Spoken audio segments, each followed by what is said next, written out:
banyak sungguh aneka makanan, resepi tinggale orang tua kita. Puteri mandi tepung pelita, butir nangka, buatnya mudah. Dimensi seni menyanjung budaya, mengitir kisah aneka juada. Kaya sungguh negeri Kelantan, kaya dengan seni budaya. Lompat tikam, nek bat, sekaya, jeruk maman, akok, jalo mas. Makanan Kelantan nikmat tak terkata, tak lapuk di hujan, tak lekang di panas. Tepung buku ngelopak tiket,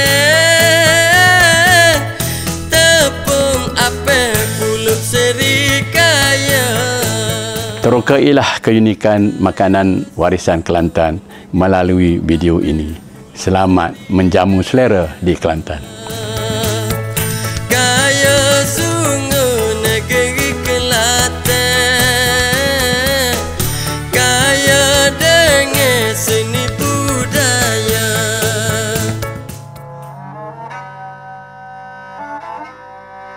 Cerita lisan berkaitan pindang tapai muncul selepas Syekh Ahmad Fatani berpesan, orang cerdik ialah orang yang belajar dan tahu sejarah. Oleh itu, falsafah resepi pindang tapai merangkumi 3 perkara. Pertama, diperturunkan untuk mengajar anak cucu merungkai kebenaran dengan mengkaji kesahihan berita yang diterima.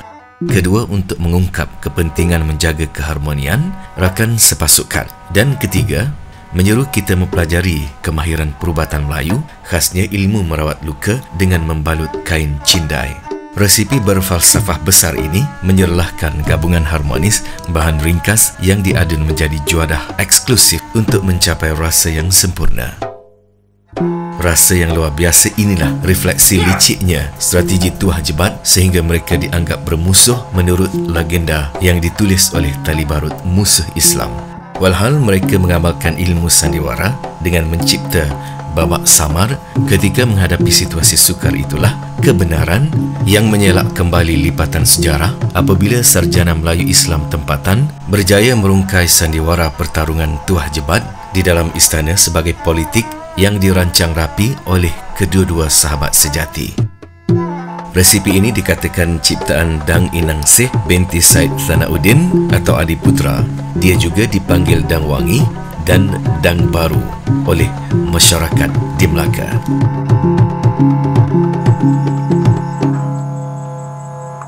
Ayahnya Adiputra pernah menguji kebijaksanaan dan kesabaran suaminya, Hang Jebat, dengan memberikan 2 makanan berbungkus daun getah dan daun pisang untuk diteka isi di dalamnya menggunakan indera hidu sahaja. Pahlawan Melaka itu tidak dapat meneka makanan yang diberikan oleh guru kerohaniannya dengan tepat kerana tiada langsung bau yang dapat dihidu dari luar bungkusan daun getah. Walhal, di dalam tapai berisi pulut dan tapai ubi kayu yang baru siap ditabur ragi. Sedangkan pulut ikan kering di dalam daun pisang mudah diteka dengan mencium baunya tanpa perlu membuka mata.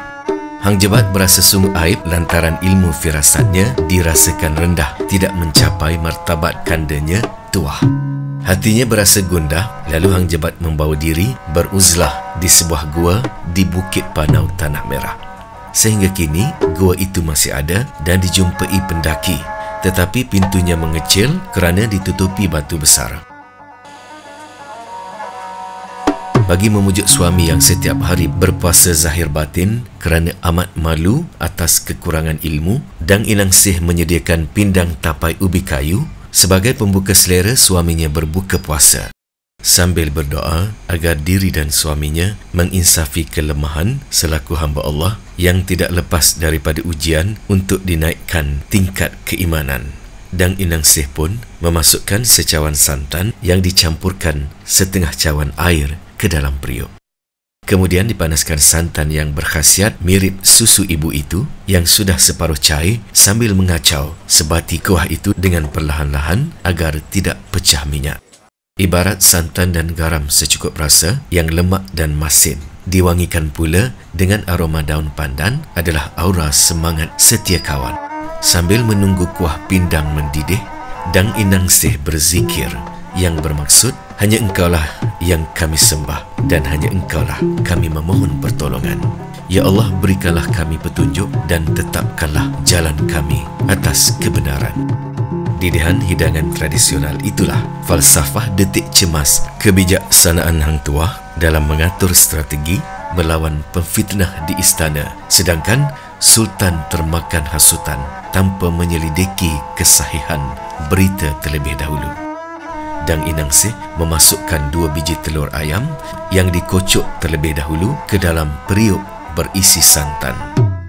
Dia mengacau kuah pindang itu sehingga telur berketul-ketul. Rupa telur yang berkental-kental itu lambang usus yang terburai apabila terkena tikaman keris berbisa seperti tameng sari. Mengenangkan pasangan cinta inilah, Dang Inangsih membahagi 2 kuah pindang itu ke dalam 2 buah periuk sebelum memasukkan 5 ketul tapai ubi kayu kuning perlahan-lahan ke dalam 1 periuk. Manakala sebuah periuk lagi dimasukkan 5 ketul tapai ubi kayu putih. Isteri solehah itu membiarkan juadah ciptaannya mendidih sekejap. Kemudian dimasukkan 2 sudu besar gula kabung asli berwarna perang yang mampu meningkatkan ketahanan badan sebagai perlambangan kekuatan jiwa pahlawan Melayu berdepan ujian dek tersebar fitnah. Kononnya Tuah sudah membunuh Jebat kerana menderhakai Sultan Melaka. Naskah hikayat Hang Tuah pada halaman 192 mencatat Hang Jebat membalut luka tikaman Hang Tuah dengan kain cindai sebelum dia mengamuk selama 7 hari.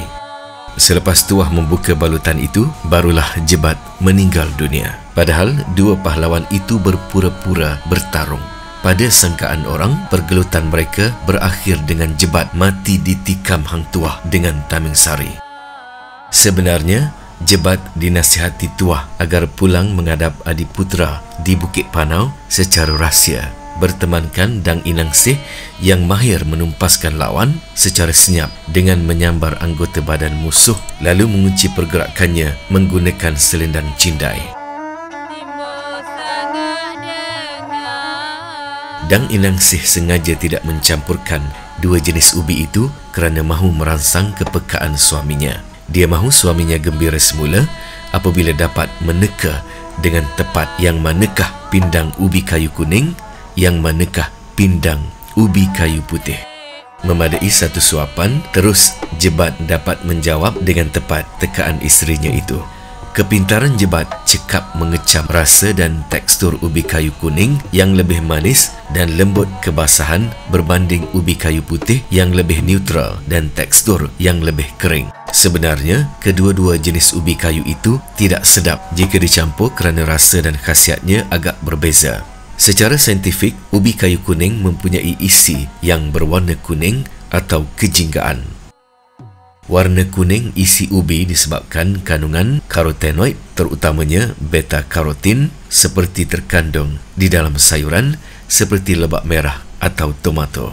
Manakala ubi kayu putih pula, isinya berwarna putih atau krim serta tidak mengandungi beta-karotin sebanyak ubi kayu kuning. Oleh sebab itu, warnanya tidak pucat. Ubi kayu kuning juga mengandungi lebih banyak vitamin B kompleks seperti tiamin, riboflavin dan niacin yang penting untuk metabolisme tenaga dan kesihatan saraf.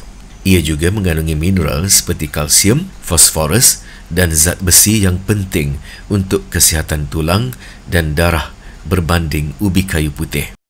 Manakala tapai ubi kayu pula kaya dengan probiotik yang membantu meningkatkan keseimbangan bakteria baik dalam usus, menyokong sistem pencernaan yang sihat dan meningkatkan imuniti.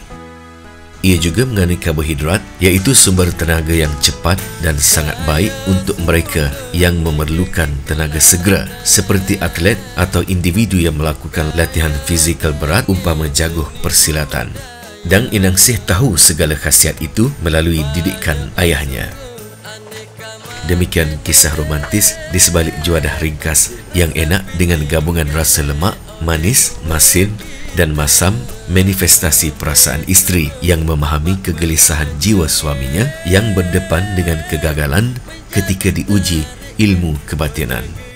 Dang Inang Seh mengingatkan suaminya adegan pahlawan Melaka tewas disebabkan selendang pesilat handalan misteri. Akhirnya mereka berbahagia berkongsi cinta setelah kebenaran identiti sebenar Sri Kandi hebat itu dirungkai di sebalik selendang cindai cinta wangsa milik Dang Inang Seh.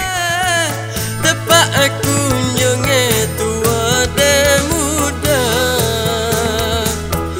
kaya sungai negeri Kelantan, kaya dengan seni budaya. Rolling and action. Behind the scene. Melancong datang biasa suka, kaya sungai negeri Kelantan, kaya dengan seni budaya.